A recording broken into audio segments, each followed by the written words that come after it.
YouTube shorts আর Facebook রিলসের ভিউয়ের দৌড়ে প্রতিনিয়ত ভাঙছে রেকর্ড, কিন্তু প্রশ্ন উঠছে, এই ভিউয়ের পেছনে কি হারিয়ে যাচ্ছে বিনোদনের মান?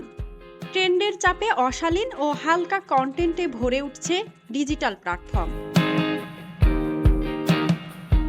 15 থেকে 30 সেকেন্ডের ভিডিও, এক ক্লিকেই হাজার হাজার ভিউ। কন্টেন্ট নির্মাতাদের কাছে জনপ্রিয়তার সহজ পথ হয়ে উঠেছে শর্ট ভিডিও।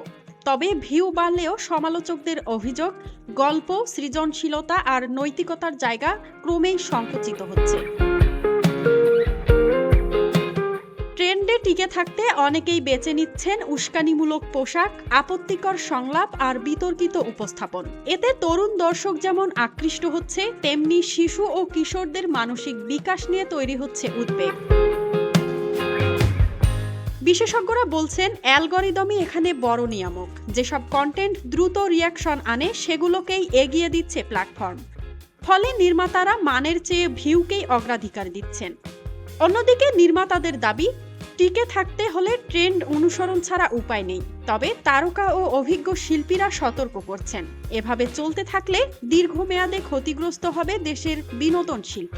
ভিউয়ের সংখ্যায় সাফল্য এলেও মানহীন কন্টেন্টে যদি দর্শকদের রুচি বদলে যায়, তাহলে ভবিষ্যতের বিনোদন কোন পথে যাবে, সেটাই এখন বড় প্রশ্ন।